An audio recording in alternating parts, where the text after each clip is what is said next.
दोस्तों, मैं सरला रावत सा और आप देख रहे हैं एनजी एक्सप्रेस न्यूज। आम आदमी पार्टी के करोलबाग से विधायक विशेष रवि से आज हमारे एडिटर इन चीफ की हुई खास मुलाकात, और इस खास मुलाकात में क्या हुई बातचीत आपको सुनाते हैं।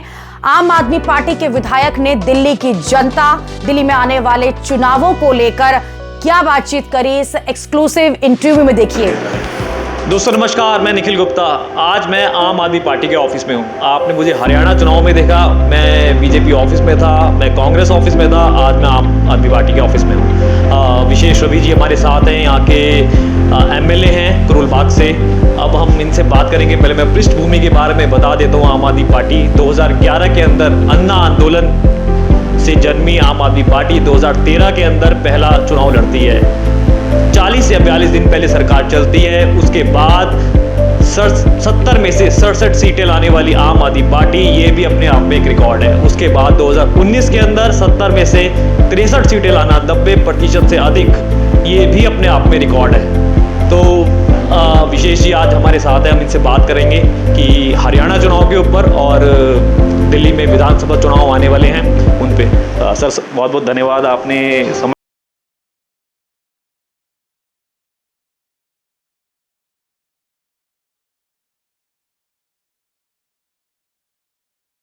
पर गठबंधन नहीं हुआ इंडिया से, इंडिया गठबंधन में। तो जहाँ तक नुकसान हुआ शायद इंडिया गठबंधन को इसमें हुआ है हरियाणा के अंदर, इस पर क्या कहना चाहेंगे?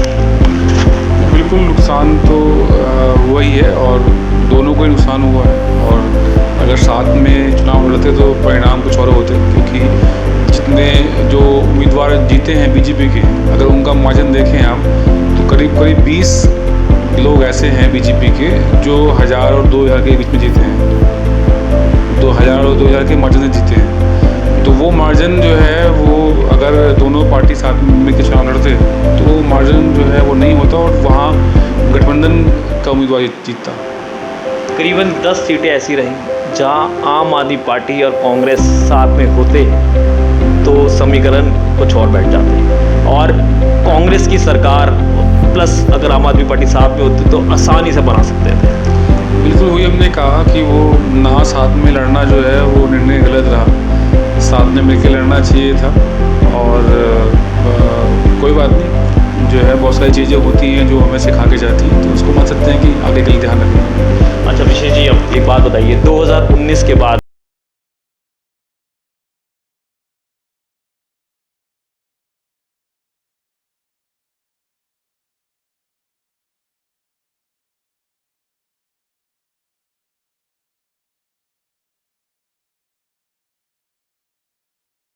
बाहर हैं, सत्येंद्र जैन साहब को राव ज़मीनी कोर्ट से अभी बेल मिली, संजय सिंह साहब भी बेल पे बाहर हैं। तो तमाम बड़े नेताओं पे आम आदमी पार्टी ने केंद्र सरकार पर कि केंद्र एजेंसियां का दुरुपयोग करके उन्होंने सारा का सारा मामला गढ़ा है। तो उसमें आप क्या कहना चाहते हैं? ये तो अब जो है वो बिल्कुल जो है ओपन गेम के जैसा हो गया है। बच्चे को पता है कि भारतीय जनता पार्टी जो है वो उन्होंने कैसे जो है आम आदमी पार्टी के एक नेताओं को जो है वो जेल में डाला। और ये बात भी जो है खुली हो गई है कि उनकी इसके पीछे मंशा क्या थी। उनकी मंशा सिर्फ एक थी कि दिल्ली के जो विकास के कार्य हैं उसको जो है रोका जाए। दिल्ली के लोगों को जो सुविधाएं मिल रही हैं, दिल्ली के लोगों को जो बेहतरीन काम मिल रहा था आम आदमी पार्टी की सरकार के माध्यम से, उन सब कामों को ठप किया जाए, उनका मकसद सिर्फ इतना ही था। और वो अपनी कोशिश में जो है वो बहुत हद तक कामयाबी हुए। दिल्ली के लोग परेशान हुए कामों को लेके। एलजी ने जो है इतना परेशान किया, बजट रोक दिया, जल बोर्ड का सारा बजट रोक दिया, पीडब्ल्यूडी का बजट रोक दिया, अन्य डिपार्टमेंट्स का बजट रोक दिया। हर रोज़ जो है झगड़े और जो है लड़ाइयाँ लड़के हमें पब्लिक के काम करने पड़े। तो इनकी ये सारी प्लानिंग जो है वो दिल्ली के चुनावों को लेकर थी। चाहते थे कि चुनाव में जो है परिणाम जो है वो वैसे ना आए। लेकिन मैं ये कह सकता हूँ कि इनके सारे कोशिश और इनके सारे जो है इन हथकंडों के बाद भी आज भी दिल्ली की जनता जो है आम आदमी पार्टी के साथ है, और इस बार भी जो है बड़ी बहुमत से दिल्ली में आम आदमी पार्टी सरकार बनाएगी। अब मैं आपको एक बात बता दूं, मैं भी करोलबाग विधानसभा में ही हूँ। हमारे भी एमएलए हैं। रात को 2 बजे कोई कार्य हो तो आप वहाँ दिखते हैं सर, कोई पानी का कार्य हो तो आप लोगों के लिए दिखते हैं सर। लेकिन पूरी दिल्ली में आम आदमी पार्टी बीजेपी यही वो लगा रही है कि इंफ्रास्ट्रक्चर पे काम सही नहीं हुआ है। सड़कें टूटी हुई हैं, पानी बह रहे हैं, ये तो आरोप है उनका, और उनकी खासियत ये है कि पहले काम रुकवाते हैं, पहले गड्ढे करवाते हैं, मान लीजिए आप, पानी फैलाते हैं और उसके बाद वहाँ खड़े होकर चिल्लाते हैं कि देखो गड्ढा हो गया, पानी हो गया। दिल्ली जल बोर्ड का जैसे हमने बताया कि पिछले 1.5 साल से दिल्ली जल बोर्ड के अंदर काम ठप है, पैसा नहीं है। एलजी ने इंक्वायरी पे इंक्वायरी बिठाकर अधिकारियों को इतना डरा दिया है कि कोई काम करने को तैयार नहीं। सबको लग रहा है कि हम कोई फाइल साइन करेंगे, अगली इंक्वायरी हमारे नाम की चालू हो जाएगी। तो अगर पैसा रुक जाएगा, बजट रुक जाएगा आने के लिए, तो काम कैसे होगा? सारे काम तो बजट से ही होते हैं ना। और दिल्ली के लोगों ने जब हमें चुना है तो हमें फुल फ्लैश आज़ादी मिलनी चाहिए काम करने की। लेकिन एलजी नामक व्यक्ति जो यहाँ दिल्ली में हमारे ऊपर बिठा रखा है, जो सुबह डेली उठता है और उसके दिमाग में ये प्लानिंग होती है कि आज कौन सा काम रोकना है, आज कौन से विभाग के काम को ठप करना है, आज कौन से विभाग के अधिकारी को बुलाकर डराना है। जो एक आदमी जो है अगर ऐसा बैठा होगा तो सरकार का काम कैसे होगा? सरकार का काम तो जो है इफेक्ट करेगा ही ना। लेकिन बावजूद इसके सारे काम रोकने के बावजूद, पैसा रोकने के बावजूद, संसाधन रोकने के बावजूद, दिल्ली के एमएलएज ने ज़मीन पे उतर के अपने शरीर की, अपने दिमाग की मेहनत से जो है दिल्ली के लोग काम कराएं, और अभी तक भी कर रहे हैं। आगे भी दिल्ली की जनता अगर हमें जो है इस लायक समझेगी तो हम ज़रूर जो है अपने काम कराएंगे। अच्छा, मैं एक बात और बता दूं, रामदास नंबर 4 का मैं खुद पढ़ा हुआ हूँ सर। ने एडिट स्कूल होने के बावजूद वहाँ पर जो काम कराए हैं सर, वो सराहनीय है सर। वहाँ का जो हमारा प्लेग्राउंड है, मेरा एक फ्रेंड ईसीपी ऑफिस में है, हम सब मिलके गए, वहाँ की जो आपने काम कराया उसके लिए बहुत बहुत धन्यवाद सर। तो और बाकी का सर, अब आने वाले चुनाव के बारे में मैं आपसे पूछना चाहूँगा। दिल्ली विधानसभा में क्या लग रहा है सर, कांग्रेस के साथ मिलके लड़ना चाहेंगे या अकेले आम आदमी पार्टी आपको लग रहा है सरकार बनाने में सक्षम है? अकेले ही आम आदमी पार्टी दिल्ली में चुनाव लड़ रही, क्योंकि कांग्रेस का आप जानते ही हैं कि कोई आधार इस समय दिल्ली में है नहीं। तो कांग्रेस को साथ में चुनाव लड़ने से जो है कोई फ़ायदा होना नहीं है। इंडिया गठबंधन का जो फॉर्मूला है वो उन स्टेट में जो है वो कारगर है जहाँ पर बीजेपी के सामने जो है कई पार्टियाँ हैं, क्षेत्रीय पार्टियाँ हैं, तो उसका फ़ायदा बीजेपी को मिलता है। बीजेपी की जो अपोजिशन में पार्टी हैं उनका वोट बढ़ जाता है आपस में, और बीजेपी का वोट पूरा उनको मिल जाता है, तो इसलिए बीजेपी जीत जाती है। लेकिन दिल्ली की स्थिति ये है कि दिल्ली में अपोनेंट में खाली हम ही हैं, अपोजिशन में खाली हम हैं बीजेपी के, तो हमारा वोट जो है कहीं बढ़ने की गुंजाइश नहीं है, क्योंकि हम ही हैं अपोजिशन में। तो इसलिए दिल्ली के अंदर जो है वो अलायंस नहीं लगता वहाँ को किया जाएगा। और आम आदमी पार्टी जो है बहुत ही अच्छा माहौल है, हर आदमी जो है वो दिल्ली में आम आदमी पार्टी के कामों से खुश है। हमारे मुख्यमंत्री अरविंद केजरीवाल जी से खुश है। बीजेपी के पास कोई चेहरा नहीं है मुख्यमंत्री जी के, हमारे मुख्यमंत्री जी के सामने खड़ा करने के लिए कोई आदमी नहीं है जो उनके सामने आगे मुकाबला कर सके। तो दिल्ली के लोगों ने ये तय कर रखा है कि इस बार भी जो है बड़ी बहुमत से दिल्ली में आम आदमी पार्टी सरकार बनेगी। अच्छा, ये भी तथ्य है कि महिला मुख्यमंत्री आतिशी पहली बार चुनाव लड़ी, पहली बार विधायक बनी और पहली बार मुख्यमंत्री बन गई। तो सर, महिला मुख्यमंत्री आगे रहेंगे या अरविंद केजरीवाल होंगे फेस आप? देखिए, सेम फेस तो हमारे मुख्यमंत्री अरविंद केजरीवाल जी हैं, और आतिशी जी जो है बहुत अच्छा काम कर रही हैं, लेकिन वो खुद ही पहले दिन से कह रही हैं कि मैं जो है वो सिर्फ जब तक हमारे सीएम साहब जो है वापस नहीं आते तब तक के लिए मैं काम कर रही हूँ। और ज़रूर से सरकार द्वारा बनेगी तो उनको जो है मंत्रालय दिया जाएगा कोई ना कोई बड़ा, और वो वहाँ पर अपनी सेवा देंगी। सबसे कम वक्त में सर आप नेशनल पार्टी का दर्जा प्राप्त करने वाली आम आदमी पार्टी जी, तमाम आरोपों से घिरी हुई आम आदमी पार्टी, क्या अब दिल्ली विधानसभा चुनाव में आपको क्या लगता है कितनी सीटें या फिर दोबारा सरकार बना पाएगी? बिल्कुल, बहुत ही अच्छा माहौल है, कोई उसमें कहीं से कहीं तक कोई डाउट नहीं है। जितने भी सर्वे हो रहे हैं सारे सर्वे ये कह रहे हैं कि दिल्ली में हमारी सरकार बहुत आराम से बन रही है। जहाँ तक बात रही सीटों की, तो हमें लगता है कि कम से कम 50 से ऊपर सीटें जो हैं दिल्ली की आम आदमी पार्टी इस बार आएंगी। मतलब आपको लग रहा है घट जाएंगी पिछली बार? 50 से ऊपर। देखिए, पिछली बार तो सर 3 बार हमारी सरकार है, 3 बार से है।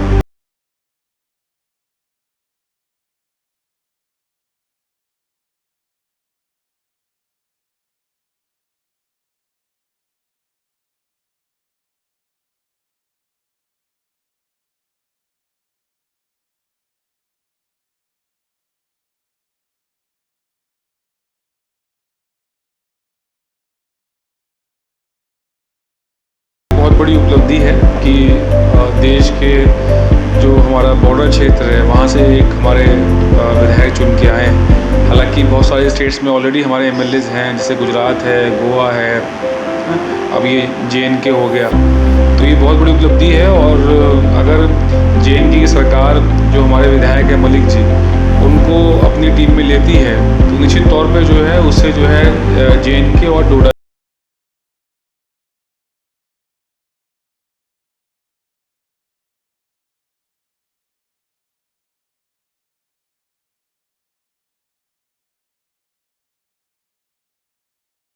संजय राउत जी को जेल में उठा के कैसे डाला गया, कैसे कोर्ट ने जमानत दी। कांग्रेस के हमने देखा शरद पवार, हमने देखा तमाम पार्टीज को तोड़ा जा रहा है PML एक्ट की वजह से। इस पे क्या कहना चाहेंगे सर? बिल्कुल, इसमें जो है विचार करने की ज़रूरत है और इसमें जो है देखने की ज़रूरत है कि ये जो तानाशाहपूर्ण जो एक रवैया चल रहा है कि जो है दूसरी पार्टी का है, जिससे जो है हमें खतरा है, उससे जो है घबरा कर जो है उसके ऊपर हम जो है ये इस तरह से कानून का दुरुपयोग करते हुए जो है उसको जेल में डाल दें। तो इसको न्यायालय जो है, माननीय न्यायालय जो है उनको इसको विचार करना चाहिए। और पीछे कोर्ट ने कई बार इसको लेके सुप्रीम कोर्ट ने कहा भी है। तो उम्मीद करते हैं कि आगे शायद ये ठीक हो। और भारतीय जनता पार्टी जो ये कर रही है वो जो है भूल गई है कि ये सत्ता जो है किसी एक की हमेशा नहीं रही है। एक दिन उनको भी विपक्ष में आना है। जिस दिन विपक्ष में वो आएंगे तो शायद वो इसको नहीं कैलकुलेट कर रहे हैं कि विपक्ष में जब वो पहुंचेंगे तो उनके साथ भी सत्ता पक्ष में बैठे हुए लोग ही कर सकते हैं। सत्ता पक्ष के लोगों को हलाई करना नहीं चाहिए किसी को भी, लेकिन BJP को ये सोचना चाहिए कि ये सत्ता जो है वो हमेशा के लिए नहीं है। जिस दिन आप विपक्ष में आओगे तो उस दिन हो सकता है कि आपके साथ भी जो है ऐसा ही किया जाए। तो सर, अब महाराष्ट्र और झारखंड में चुनाव, आम आदमी पार्टी वहाँ पर कोई है जनाधार? अभी तो नहीं हमारा विचार है, लेकिन हाँ हम यहाँ पर आसाम में जो उपचुनाव हो रहे हैं उसमें हमारे उम्मीदवार जो है खड़े हो रहे हैं, उसकी तैयारी चल रही है। और अब दिल्ली में 4-5 महीने में चुनाव की घोषणा हो जाएगी। 2 महीने हो जाएगी। 2 महीने हो जाएगी, जनवरी में हो जाएगी मान लीजिए। अब वो तो सरकार के ऊपर ही है, क्योंकि हमने देखा अभी इलेक्शन कमीशन ने पहले हरियाणा के चुनाव फर्स्ट टाइम ऐसा हुआ कि 1 तारीख को घोषणा करी, 4 तारीख को नतीजे आएंगे। BJP प्रदेश अध्यक्ष ने एक लेटर लिखा, उस लेटर से चुनाव का समीकरण या डेट ही पूरी चेंज कर दी गई। 5 तारीख को इलेक्शन होगा और 8 को नतीजे आएंगे।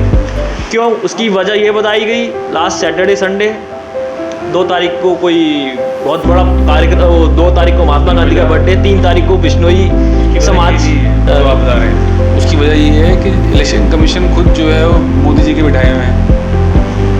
पहले देश में नियम था, आप जानते हैं कि इलेक्शन कमीशन जो है उसको चुनने का अधिकार जो है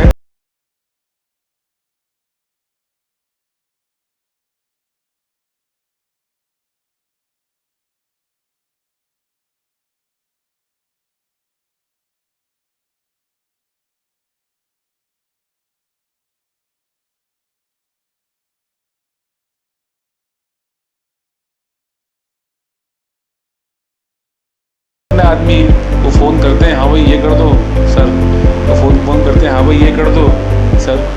तो ये तो लोकतांत्रिक व्यवस्था के अंदर सामने जो है उसकी हत्या की जा रही है। तो सर, सुप्रीम कोर्ट के चीफ जस्टिस ऑफ इंडिया की जब बेंच बैठी थी तो उन्होंने कहा था नहीं, उसके बाद भी उन्होंने फैसला पलट दिया। तो वो यही तो तानाशाही किसे कहते हैं? इसे तो कहते हैं। आपको क्यों घबराहट है?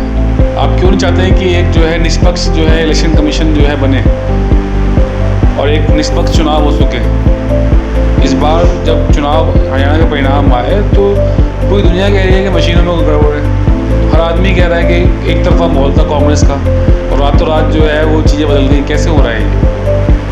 तो एक तरफ मोदी जी जो है वो इलेक्शन कमिश्नर जो है अपना बिठा रहे हैं, उस पर जो है वो निष्पक्षता नहीं बरत रहे हैं, और दूसरी तरफ जो है तो इसलिए लोग तो जो है सवाल उठाएंगे ना। तो सर, अब मैं आपसे ये पूछूंगा कि आप करोल बाग के ही हैं, आप ये बताइए आपकी स्कूलिंग कैसी हुई, कैसे आपने कॉलेज करा, कैसे आप थोड़ा सा बताइए सर। यहीं पे हम करोल बाग में बापा नगर में जन्म हमारा हुआ है। और अगर बापा नगर आप में जानते हैं तो ये से आखिर में जाके सड़क ऊपर जाती है मिलिट्री रोड। सर मैं गया हूँ गए हुए हैं। आपके भाई का। ठीक है, तो वो पापा दादा कहते हैं वहीं पे जन्म हुआ हमारा, और प्राइमरी स्कूलिंग जो है वो हमारी मसूरी में हुई हॉस्टल के अंदर। फिर यहाँ दिल्ली में ही जो है स्कूलिंग, बाकी की स्कूलिंग हुई, और तब से ही जो है काम कर रहे हैं, लोगों की सेवा कर रहे हैं। आपके पिताजी भी? बिल्कुल, पिताजी जो हैं वो सामाजिक सेवा में हैं बहुत लंबे समय से। वो अपने टाइम में जो है जो दिल्ली यूनिवर्सिटी के प्रेसिडेंट रहे हैं और काउंसलर भी रहे हैं। 2 बार उन्होंने विधायक का चुनाव भी लड़ा हुआ है, और अब तो बहुत लंबे समय से राजनीति छोड़ के जो है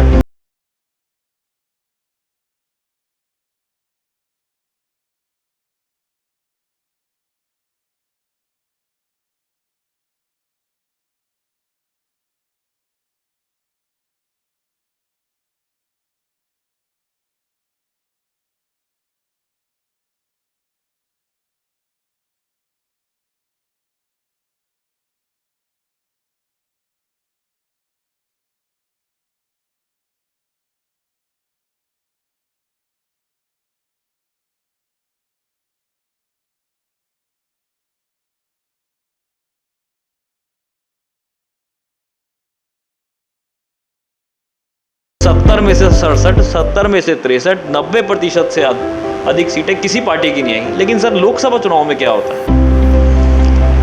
ये तो पब्लिक, दिल्ली की जनता बताएगी क्या होता है, वही जो है ये फैसला करती है। और जो लोग ये समझते हैं पब्लिक बेवकूफ़ है, तो दिल्ली की जनता उदाहरण है। तो सर मोदी जी का फैक्टर है इसका मतलब? मोदी जी का फैक्टर तो है, उसको तो जो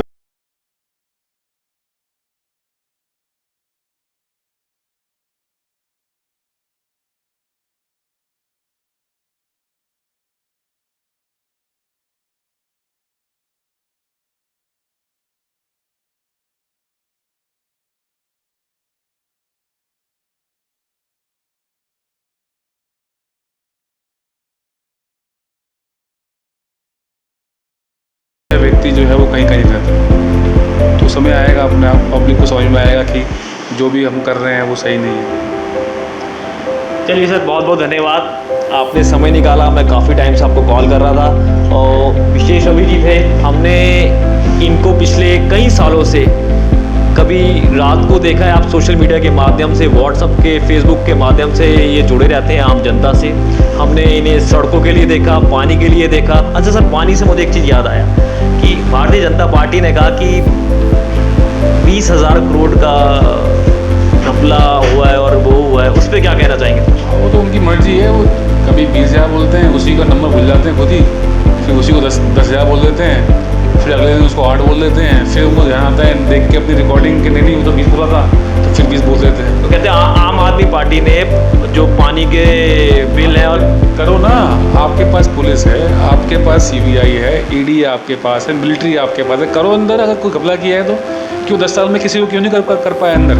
क्यों अब तक किसी के ऊपर भी, एक आदमी के ऊपर, एक विधायक के ऊपर दोष साबित नहीं कर पाए आप? सारे विधायक के, सब विधायक जितने भी हैं हमारे, सबके ऊपर केस बने हुए हैं और सब बरी हो रहे हैं लगातार, सब बरी हो रहे हैं। और बस 4 केस थे, 2 में बरी हो गए, 2 बाकी हैं। ऐसा कोई विधायक दिल्ली का नहीं है जिसके ऊपर केस नहीं है, ऐसा कोई मंत्री नहीं है जिसके ऊपर केस नहीं है। और केस कोर्ट में जाते हैं और कोर्ट में ये फटकार खाते हैं, हम बरी होते हैं और फिर ये नया केस कर देते हैं। लेकिन 10 साल के अंदर एक भी विधायक के ऊपर, एक भी मंत्री के ऊपर किसी भी तरह का आरोप साबित नहीं कर पाए हैं। बताओ आपकी क्या सच है, क्या झूठ है, सबके सामने अपना आप है। हर रोज नया नंबर लेके आ जाते हैं किसी न किसी विभाग का, इतने हज़ार का, उतने हज़ार का। PSCS में भी कहते हैं कि ऑडिट नहीं कराया। सब में ही कहते रहते हैं। किसने रोका है? LG आपके पास है, गृह मंत्रालय आपके पास है, भारत सरकार आपके पास है, CBI, ED, मिलिट्री, सब बताया हम, सब आपके पास है। किसने रोका है? कुछ साबित करके दिखाओ। साबित तब होगा जब कुछ होगा। ये सब जो है पब्लिक को जो है बेवकूफ़ बनाने के लिए, पब्लिक को जो है, पब्लिक के बीच में आम आदमी पार्टी के खिलाफ जो है वो झूठा प्रोपेगेंडा फैलाने के लिए तरीके हैं और कुछ नहीं। अपने तो जो चोर उचक्के हैं, उनको जिनको बोलते हैं कि वो चोर उचक्के थे, उनको 2 दिन बाद अपनी पार्टी में ले आते हैं। और खुद PM, कोई छोटा मोटा नेता नहीं, खुद प्रधानमंत्री जिनको मंच पे जाके बोलते हैं कि ये तो चोर है, इनके पर तो 70,000 करोड़ का घपला है, और 2 दिन बाद देखते हैं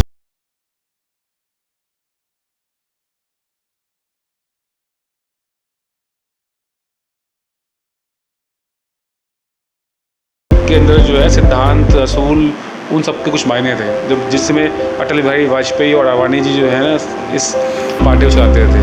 आज इनका सिर्फ एक ही एजेंडा है कि कैसे भी हमें सरकार बनानी है, चाहे उसके लिए कुछ भी करना पड़े। सत्ता में आना है, सत्ता पे काबिज करना है सत्ता को, और उसके लिए कुछ भी करना पड़े। झूठे आरोप लगाओ, जेल में डालो, विधायक तोड़ो, अधिकारियों को डराओ, विधायकों को डराओ, जो करना है वो करो, लेकिन सत्ता चाहिए हमें। सर अब तो ऑपोजिशन भी मजबूत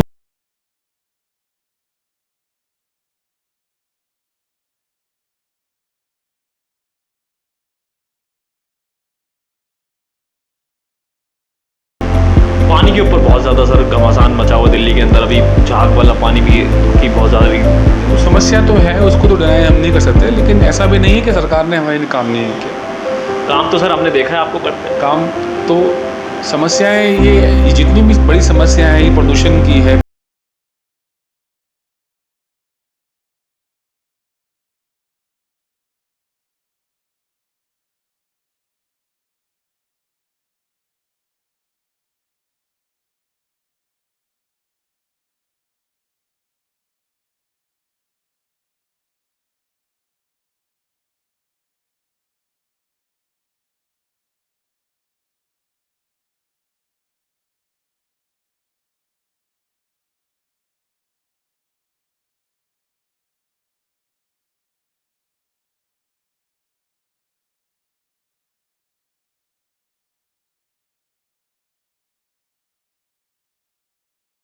सीवर पे कितना लोड है, पानी पे कितना लोड है, सड़कों पे कितना लोड है, हर तरह के संसाधन पे इतना लोड है कि हम कैसे काम कर रहे हैं वो हम जानते हैं। ये तो हमारी सरकार की खूबी है कि हम काम कर रहे हैं, फिर भी मैनेज कर रहे हैं सब चीज़ों को लिए। तो ये जो समस्या है प्रदूषण की या यमुना के गंदा होने की, वो बहुत बड़ी समस्या है, बहुत विशाल समस्या है, और बहुत लंबे समय के निकलने के बाद समस्याएं बनी है। यमुना जो है, ऐसा नहीं है कि 10 साल में प्रदूषित हो गई है, 100 साल में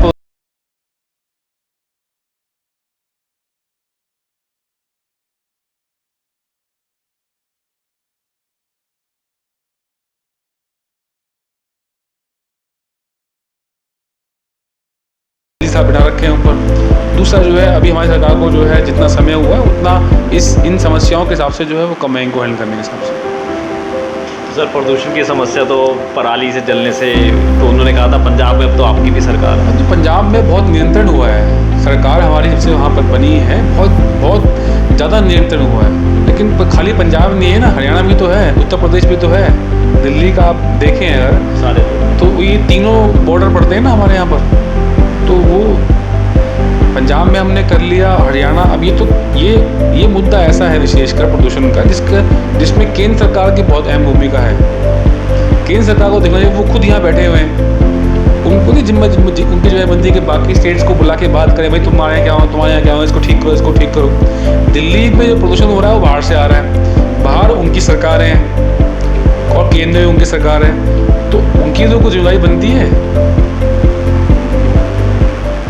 इन दोनों स्टेट में तो इन्हीं की सरकार है ना, तो ये चाहे तो कर सकते हैं ना।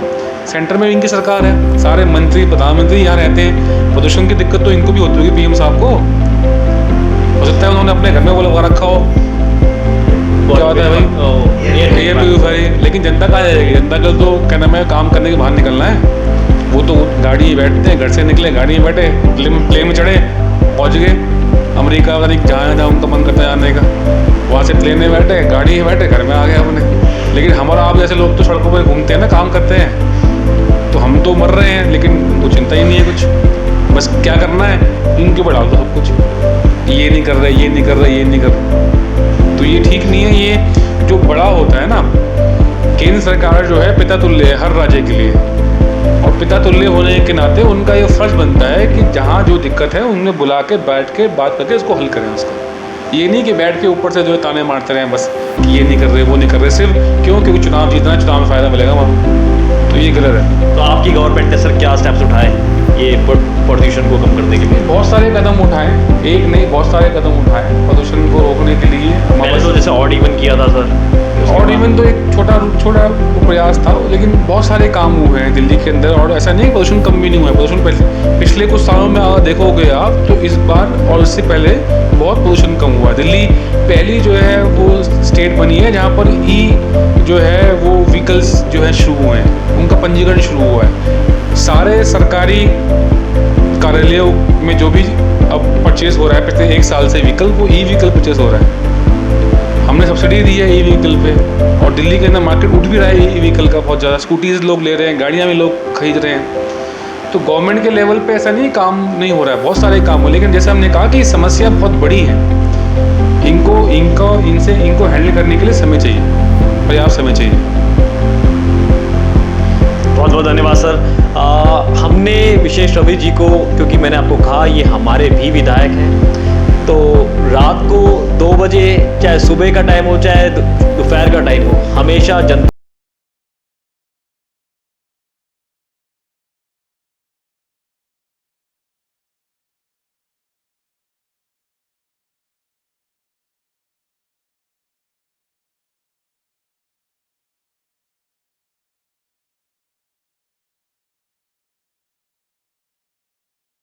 NG express. आप देख रहे हैं एनजी एक्सप्रेस को sponsored by Kim bag house, wholesaler and retailer of all kinds of bags. हमसे जुड़े रहने के लिए हमारे YouTube चैनल को सब्सक्राइब करें और नई वीडियो की नोटिफिकेशन के लिए बेल आइकॉन को दबाएं। अगर आप ये वीडियो Facebook पर देख रहे हैं तो लाइक जरूर करें और ज्यादा से ज्यादा शेयर करें। धन्यवाद।